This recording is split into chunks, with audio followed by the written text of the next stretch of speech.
Hey, good morning and happy Sunday, folks. This is Johnny hanging out with you again as we are following Jesus through the Gospel of Mark and asking the question both to Jesus and to John Mark, who is the writer of the Gospel, how do we become apprentices of Jesus? And honestly, it has been a phenomenal conversation and kind of almost the let's play in the sandbox for a little bit. You know, it's not always just the we have to figure things out. Sometimes when it comes to the gospel, you almost have to pretend that you're living in the moment. And in that moment, that's when things start to kind of make sense or things start to be revealed. On the subject of revealed, that is basically what we'll be walking through today. But I want to begin by kind of sharing with you guys my own testimony. And this is one of the neat things about our faith is that honestly, Jesus very clearly from the moment he found his disciples and started to, walk with them and show them, he constantly reminded them, you are going to testify about me, meaning you are going to be telling people what I have done in your life, what you have experienced in your life with me. And you're going to be basically, we use the word testify, which I know kind of has like the Christianese kind of language to it, but it's a term that is supposed to be found within a courtroom. In other words, you are standing there and you are being asked questions, you are under oath, and you are supposed to tell the truth and nothing but the truth. If you guys have ever watched any sort of court shows or whatever, you know the drill. You got to be telling the truth. Well, in this case, there are times in life when we get to share with other people, hey, I just want to share with you what God did in my life, where I found myself or maybe a situation that kind of overwhelmed me, and here's where God had a response, or he said something or did something, revealed something, and or took care of something, whether it's through a miracle or providing or whatever the case is, right? We're always called to have these stories. We're going to read a story like that today, but it's a story that it brings about two realities at the same time. And that's the interesting thing about not only the gospel writers, but also the reality of life in general. You will find some of the most profound, beautiful things or even moments, and at times, as strange as it sounds, in the darkest or most difficult places. And I say that because, folks, I know that we have these weird rules in our head, and sometimes we think, I don't want to hear a sermon about patience because in that week, God is going to, test the mettle of my patience. Okay, first off, no. Just because you hear something that God is saying or whether you hear the word of God, it doesn't mean that automatically it's going to happen. No, rather sometimes it's maybe this will help you reflect on a time that's back in the day, or maybe it's you may not even know that you're already in the midst of something. And this is God's word to you saying, hey, just be aware that I'm with you, or be aware of my word that's trying to encourage you in the midst of this. So in other words, don't assume that bad things are going to happen. Life is filled. It's to put it in the words of another pastor, a well-known pastor, he said that the good in life and the bad in life are almost like two rails on a railroad. And you're literally in the train and you're going along, and it's not that it's all of a sudden it's bad and then all of a sudden it's good. It's almost like they both happen at the same time. And what God is calling us to is that to find those beautiful, amazing, revelatory moments, even in the midst of the hard stuff. And I will tell you this, that what we're going to learn today deals with that very subject.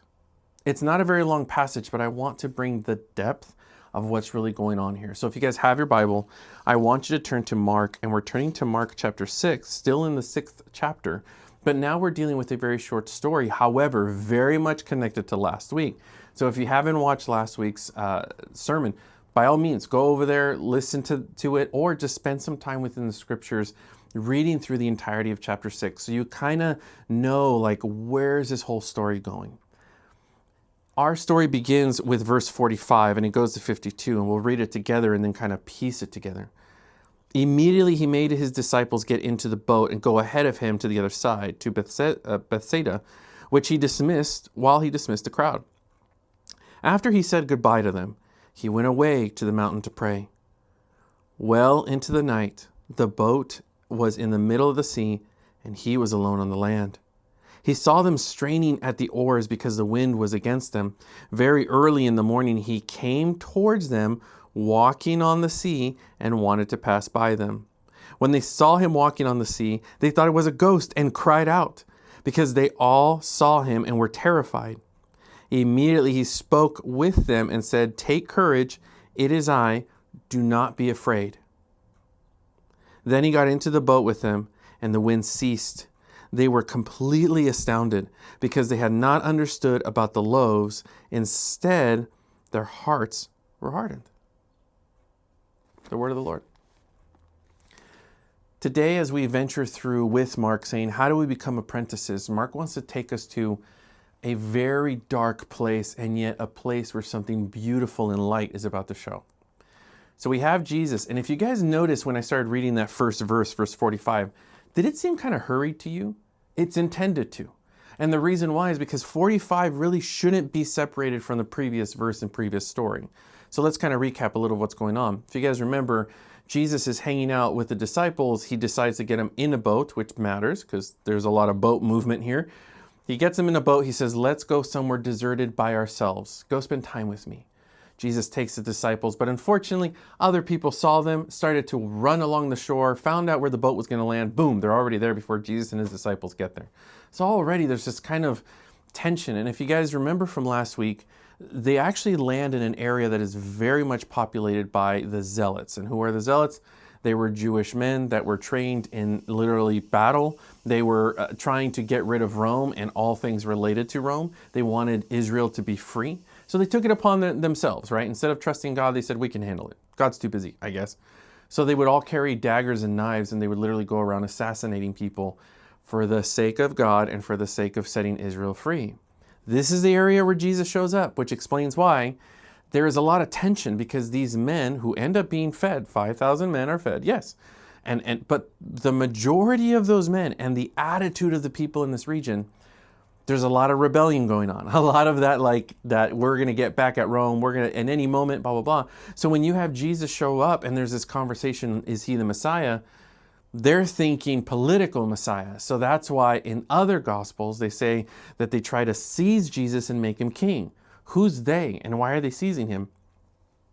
It's the zealot folks. It's the people who want, to place a leader in power so that they can destroy Rome and finally set Israel free. So as you can tell, this is one of those why this whole situation with feeding of the 5,000, although it was an incredible miracle, an incredible story, there is that political tension where it's like, oh, Jesus could be, in fact, he is the next Messiah. Let's just, make him into power, make him a king. And here Jesus does something interesting. There's already that kind of uncomfortableness and that tension, which is why verse 45, as we're reading it, has that kind of like hurried sense, because he is. He's telling the disciples, hey, these people around here are ready for a revolt. They're ready for an uprising. And he's like, I don't need my disciples involved in that. I don't need them getting hurt. I don't need anything. So what does Jesus do? It says urgently. So this is why Mark says it's such a urgent verse, because he's like immediately, it's like hey guys, all right, back up. And he takes his disciples and he tells them, hey, go in and get into the boat. Why don't you guys go head over to Bethsaida? I will meet you there. And the disciples are like, okay, like, yes, we're leaving, probably for our own safety, probably for our, getting away from the tension, But the weird thing is Jesus doesn't go with them. Instead, he stays. He goes, hey, I will take care of this, but you go. And there is definitely a sense of hesitation on the disciples' part, which makes sense because they're like, no, we can't leave you. Who's going to protect you, kind of thing. Again, they don't probably understand this is the Son of God. He doesn't need protecting. Okay, he's fine. So he's just saying, get these guys away. He starts to deal with the crowd. So what does Jesus do? Now the disciples have been obedient. They get into their boat and they start to head out. They have to go across the sea, and that's where they meet the wind, right? The wind is the result of, if you guys have ever looked at the Sea of Galilee, it is literally a C-shaped, it has the shape of a heart, but the mountain range around it is almost like a C shape. And towards the west, the mountain range isn't there, which is why a lot of the storms that you see in the Sea of Galilee that appear out of nowhere are the result of that C-shaped mountain range that literally sucks in whatever is out in the Mediterranean Sea. It literally pulls that in, and then you could be out in the sun, like I said this another time in the Gospel of Mark. You could be out and having a sunny day, and all of a sudden it starts to get dark, and it starts to get, really violent, and it's here's a wind, and here's a storm. It just happens. In this case, the disciples have now moved on. Jesus is on the shore. He's telling all the people, hey, thank you guys for being here. God, you guys can go, like, go about your way. And he starts to dismiss everyone. And just to show the kind of Messiah that he is, not a political Messiah. And I say that especially right now, ladies and gentlemen. I mean, it's one of those, I'm not apologizing for it. I just need you to be aware that when it comes to politics, Christianity, we're doing this weird thing right now where we're mixing politics and Christianity together like it's one massive thing. And trust me, we're talking oil and water. No. We need to separate these two, because the politics of today are just upside down backwards, and it's a dumpster fire. Call it what it is. That's what it is. Christianity is here to bring peace to that situation. That's why I'm like, oil and water, they're not going to get, they don't overlap. They don't agree. None of that. Are we good? Great. So Jesus showing politics are not his thing. He goes, no. I'm sending everybody away. And instead of becoming this revolutionary, amazing kind of, king in power, no, what does Jesus do? According to Mark, it says that he retreats himself into the hillside and he begins to pray. What is he praying? Mark doesn't tell us. Why doesn't he tell us? Because honestly, his prayers are not the goal. The goal is the person, not the prayers. For Mark, it's focused on Jesus. What is he doing? As apprentices, we are watching him. So here we are told the testimony that Jesus went off and prayed. And he prayed for a while, because he prays long enough that now it's going into the third watch, which is somewhere between 3 a.m. to 6 a.m., that he hasn't, fully met with the disciples yet. They're going on the boat, but something happens. That storm gets sucked in, and now they have a wind going against them, not behind them, which would help them get to the shore. No, this wind is pushing up against them. And now it's just kind of like, oh, here we go again. The storm is kicking in. They're struggling. And it says that they are struggling with the oars. And the word for struggle, very interesting language that Mark chooses, because the word struggle means to be almost tormented. And you're like, tormented? Like, what are you talking about? Like demon possession? That's actually the same term. But we're not necessarily saying that the disciples are fighting demons, but rather I'm saying that the wind coming against them and them trying to oar is we are struggling, we are suffering, this isn't going well. Like we have no more energy, we have nothing. Funny how it's at the end of the human ability that now all of a sudden somebody raises their hand going, can we call on God now? Right? So let me continue on in the story. Here we have Jesus. He has sent his disciples. They went on their way. They are now struggling with the storm. But what is Jesus doing? Praying on the hillside. After he said his goodbyes to them, he went away to the mountain to pray. While it was night, the boat was in the middle of the sea, and Jesus was on land alone. He saw them straining at the oars. There's that word, tormented, straining, right, with the oars, because the wind was against him. Very early in the morning, he came towards them walking on the sea. And I say that slowly because it matters. It was shortly after this gospel is written, right? And then not shortly after, but long time after. Okay, so this gospel is written, people move on. There was a recent to us movement where they grabbed, this story and empirically were trying to explain things. What do I mean by empirically? Scientifically. Scholars were trying to say there's got to be a empirical, aka scientific reason or something that we can explain away how Jesus walks on water. Why? Because science is still trying to, if we can observe nature and then it's pretty consistent, then we can observe and make rules saying this thing will always behave in this way. That's what makes science science. So we're like, oh yeah, the sun always rises and always sets. The earth spins. The stars also spin as well, which means we're the ones spinning, they are not. And it's just kind of like this, you're observing everything, right? Well, hunky-dory, we have a problem, because eventually, according to the story, it says, he saw them straining at the oars, verse 49, when they saw him walking on the sea. At this point, Jesus decides, I'm going to go to them, right? Which we'll read that verse again. Sorry, something flew in my eye. Something is going on because Jesus is about to do something that scientifically isn't explained. So many scholars have tried to say there's a sandbar that the disciples can't see, but Jesus could see, and he's like, okay, I'll just walk on the sandbar, and it looks like he's walking on the water. Why are they trying to explain it? Because a human body cannot stand upon water, which you and I are like, that's obvious. So then, so as much as they've tried to explain or to change the original Greek language in the story, it does it injustice. It's just one of those, if you change anything about it, then there is no point to the story. But luckily for you and I, it's one of those, hey, or we could just take this at face value. We could say, hey, this is the Son of God. What, doesn't he have the right to just completely change the rules of nature and or science? Yes, he does, folks. He created it. He can do the opposite of what we can observe. And when we see him do the opposite of what we observe, then we can conclude, one, you're obviously above nature. And number two, what we assume is observable, maybe there's more to it, and there's maybe more unobservable realities than we can comprehend. Ooh, that'll preach by itself.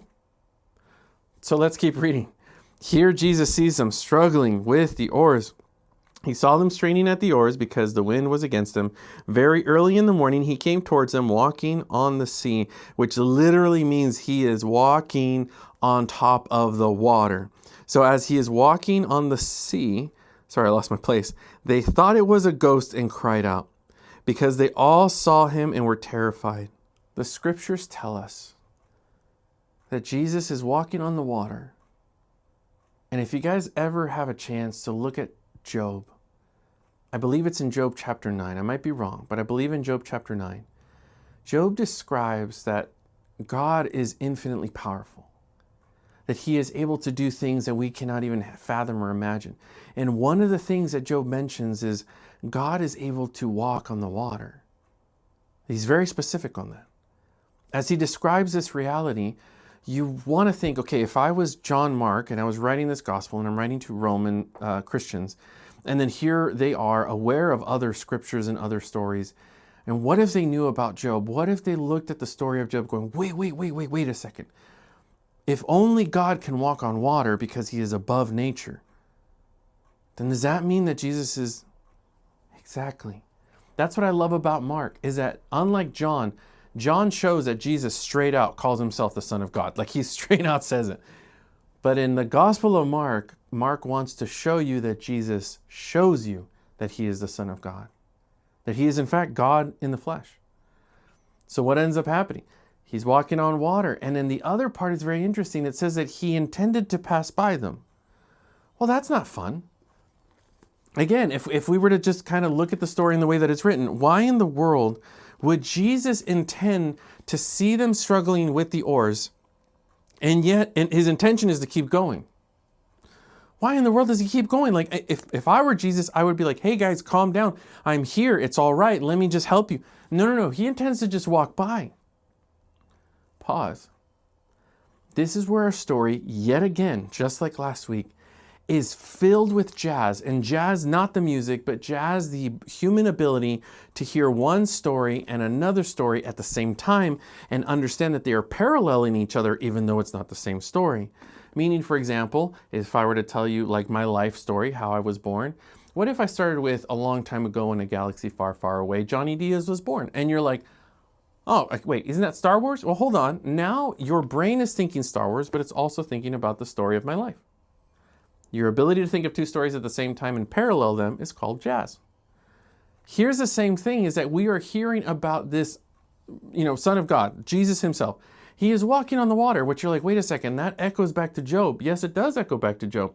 Job saying only God can walk on water. Yes, but then at the same time, as he is walking and he sees the disciples struggling, he doesn't intend to go to them. He intends to walk by, which you're like, why would you walk by? Walk by. Did anyone else walk by? Aha.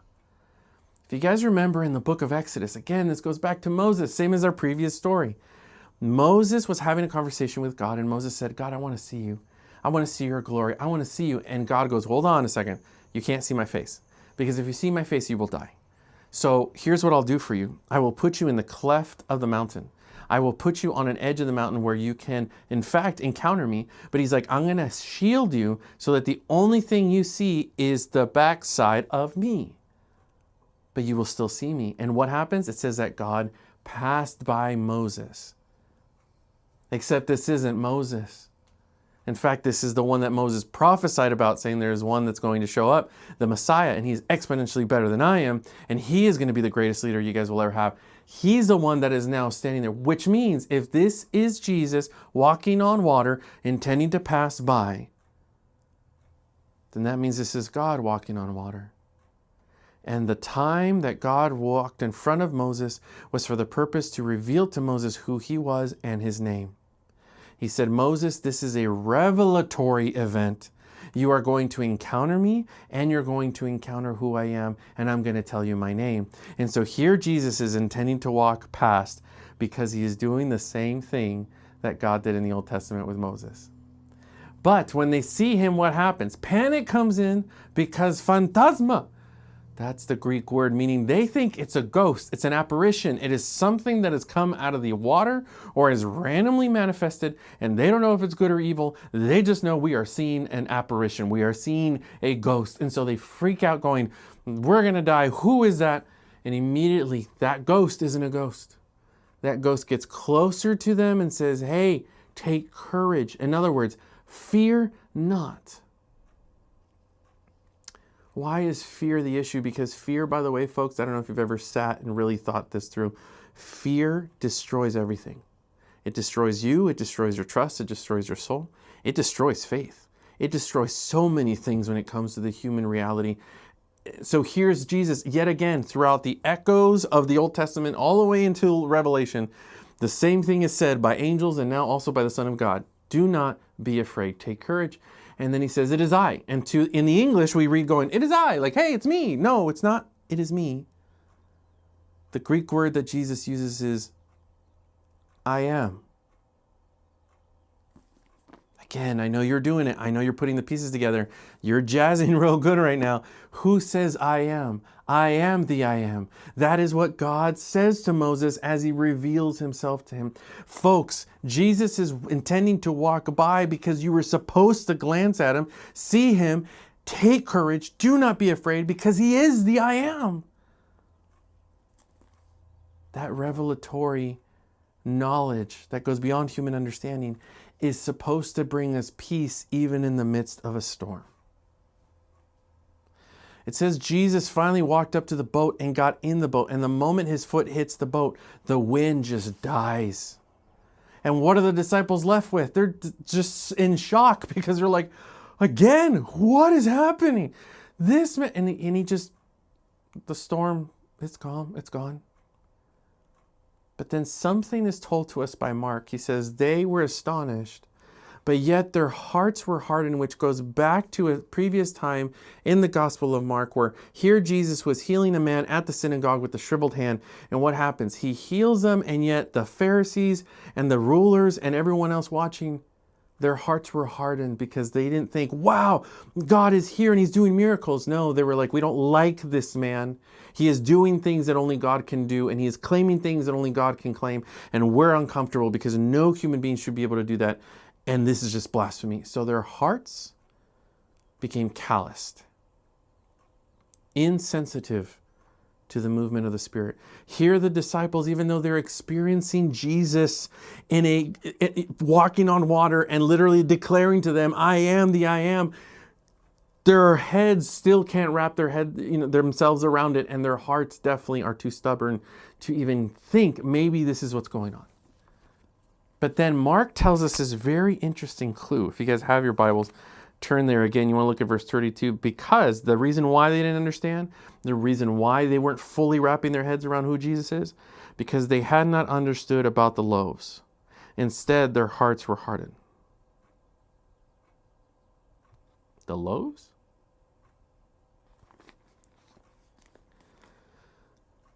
We will find in the Gospel of Mark that bread has a very significant theme. Mark wants us to understand that Jesus, unlike the manna that was with Moses and they called it bread from heaven, Jesus is in fact the literal bread from heaven come down to us. He is the one that satisfies us. He is the one that is our everything. We are sustained by him and through him and for him. What do they not understand? They were just given 2 chunks of loaves to Jesus and he fed 5,000 people. Eventually, when they get into the boat, as they jump into the boat, it says that another time in Mark, it says that they get into the boat and they didn't bring any bread with them, so there shouldn't be any bread at all. But Mark throws in that one curveball. It says, except for that one loaf that was in the boat. You're like, did someone leave bread in the boat? That's awkward. No, there's still no bread in the boat. What loaf do you think Mark is talking about? The bread of life. The one and only, Jesus. That is why Mark says the reason why they didn't understand who Jesus was is because they didn't understand the loaves. The loaves, they didn't understand that he is in fact the bread of life that is now with them. Folks, can we take this to another level? Yeah, sure. That's all about discipleship, right? Can I tell you that it's very interesting that Jesus shows up to them in their darkest moment? Jesus decides to show up and intends to walk by. Not to rescue, but to walk by. So that they could encounter him in a fresh new way, in a way that they haven't extended their imagination to yet. The fact that he is literally saying, I'm going to show them that I am God, yet again, through another means. So he chooses, one, to walk on water, which is a miracle in and of itself. And in two, he just passes them by just like God had passed by in front of Moses. But because of their panic, he gets engaged. And now he's like, okay, and what does he tell them? Flat out, don't be scared. Don't be afraid. I am the I am. And then he calms their storm.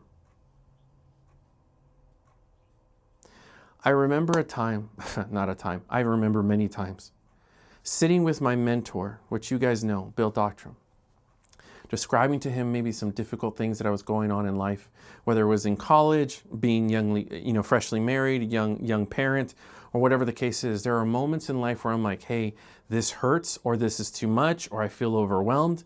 And every single time, Bill would always tell me the same thing. All right, lean into it. And it always bothered me because I'm like, lean into it. Why? Who chooses to lean into the pain that we are feeling? Why? Because Bill has lived enough life and he has read enough of the scriptures and has intimately been with Jesus to have these conversations in his own life where he has experienced that in the darkest times, in the most painful times, in the times that we feel like the universe rips into two and there's nothing for us to grab onto and we're just flying down and going all the way to the bottom. It's in those moments, those hard moments, that revelation is the loudest. This is Jesus revealing himself to them and telling and declaring to them, I am God. And when does he choose to do it? When it's the darkest. Because when it's the darkest, that is when light can really take over and be noticed. Folks, can I ask you this? Have you been wasting the hard times in life? Wasting meaning you went through it, it was painful, and then you walked out of it going like, man, that sucked. Like, I don't even know why I went through that. Or as apprentices of Jesus, because life will get hard, life will be difficult, death is doing horrible things, and it affects us, it affects those with the loss, and it on and on and on. Sin destroys, and gossip and just violence and all this, we bash each other online and on the things go. And as we go through these things and they're so dark and so painful, are we wasting them, or are we saying, hey, Jesus, it still hurts. It's still difficult. But I don't want to waste it. I want to lean into this because you're going to reveal something about yourself to me in the midst of the pain. I know I'm getting emotional because, folks, I've been through it myself. In the midst of the hardest pains in our lives, we see Jesus show up with his grace and his love and his mercy, and at times a shalom and a peace that goes beyond human understanding. And when he shows up in those moments, you're just like, oh my goodness, thank you. Thank you, because I can have a moment of sanity, a single moment of trust. I can have peace. I can have assurance that even if I lost it all, interesting that we're looking at Job 2, even if I lost it all, I still have you, God, and that is more than enough. So folks, I want to encourage you, if you're going through a hard time, please don't be afraid. He is the I am. Let him sit in the boat with you and watch him calm the storm. He is our bread of life. Grace and peace be with you. This is the way. We'll see you guys.